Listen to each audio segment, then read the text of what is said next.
One of the things I wanted to talk about when it comes to our church culture is I want to remind you that you are the keepers of the culture.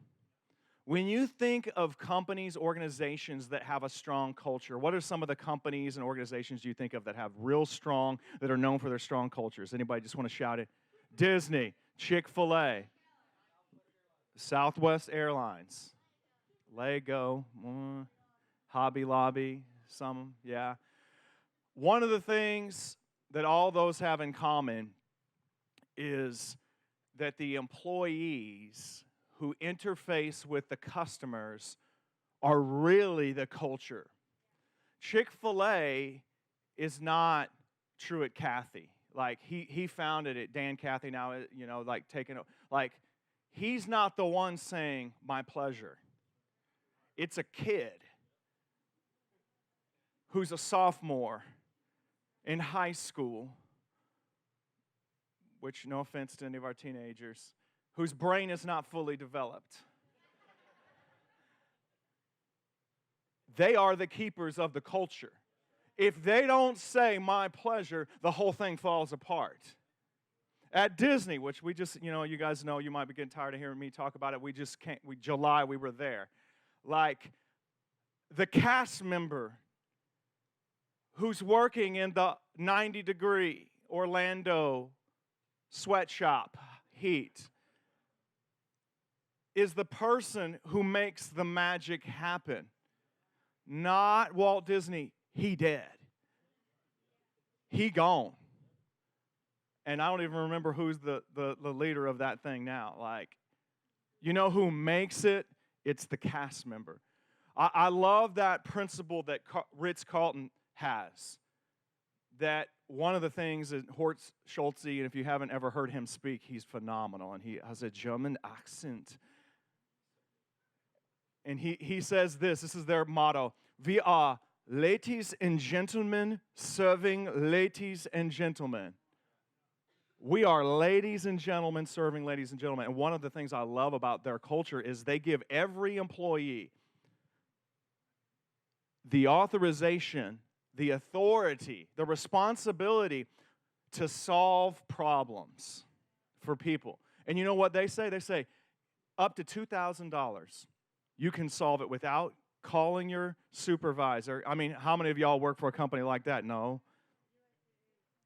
$2,000 without any authorization to save that customer. So that means it's like they're having a bad day. Like, and this is like some of their thing. They're having a bad day.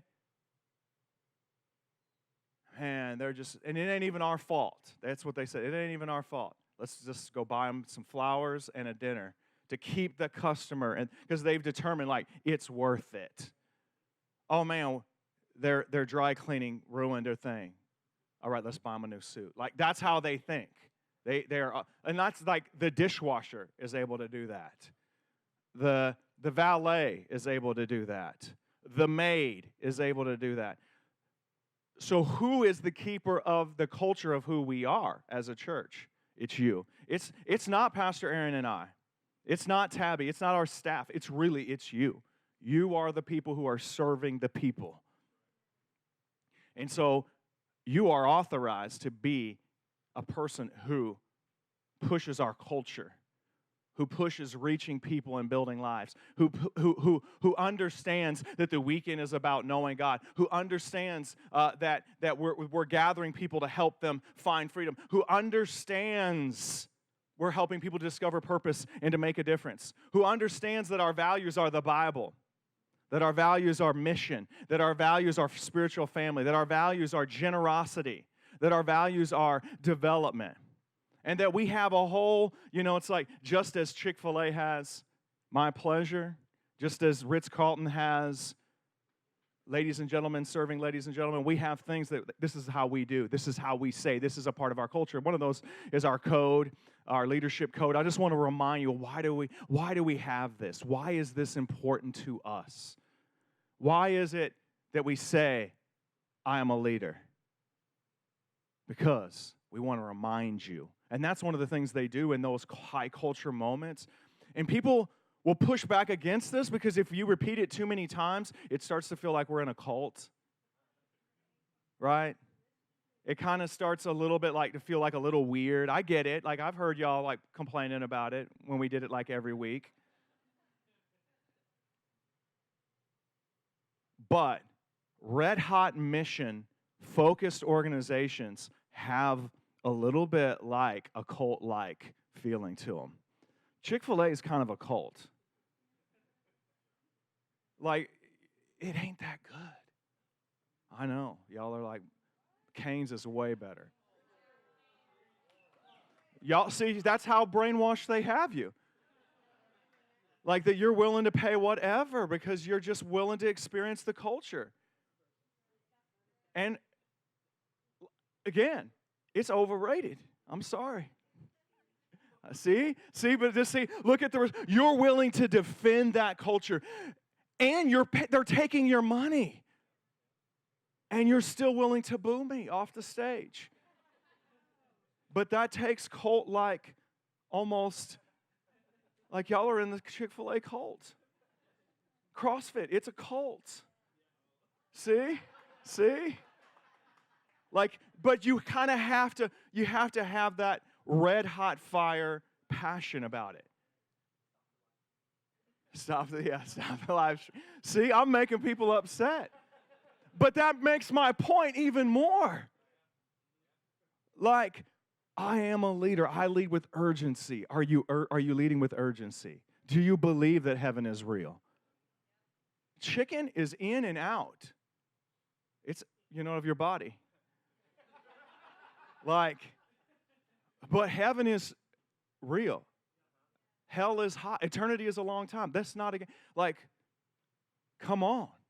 Like, I'm a front row leader. What does that mean? We go first, we model and celebrate what we want repeated. We do for one what we wish we could do for all.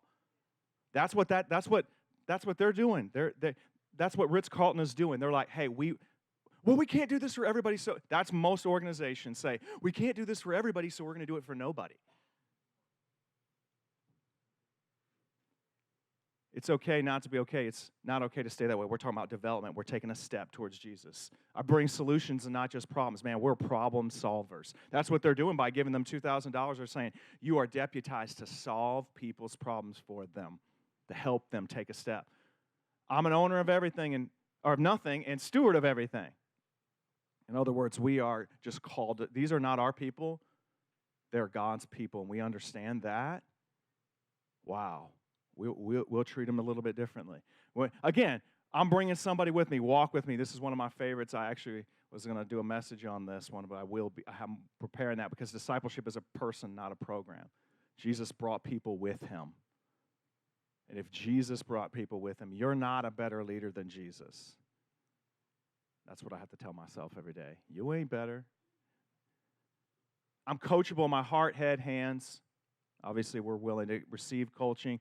Corrections for my protection and direction, not rejection. Just reminding ourselves that it's not, that when we're corrected, it's not about us. It's about helping us take a step. Ideal and grace, not absolute. So we just always want to think, it's like, are we living out the culture? Are we modeling it? Is it red hot? I mean, again, it's amazing to me that they figure out a way to get teenagers to be carriers of the culture. But they got to talk about it a lot. They got to talk about it a lot, and we got to talk about it a lot. So if you ever feel like, man, we're talking about that leadership code too much. We're talking about our values too much. We're talking about reaching people, building lives too much. Well, we're just waiting for you to talk about it. Like, well, I'll stop talking about it if you start talking about it. Like, I'm not trying to, like, whoop y'all today. I'm just encouraging you. Deputize, making sure that you know you are, ladies and gentlemen, serving ladies and gentlemen. You are guardians of the culture. I love that's something Pastor Aaron taught me years ago while we were at the same church together. He was saying, the higher up you get in the organization, the less actually you carry the culture. You can make a rule and put your fist on the table and bang and say, come on, this is our culture. But if you're not the one who's actually directly leading people, it's hard to actually do that. Right, Pastor Aaron? And the bigger we get, the more influence we have, the harder it is actually to change the culture. So remember, this is our culture. It is our culture. It is our culture to bring someone along, to be all those things that we're called to be.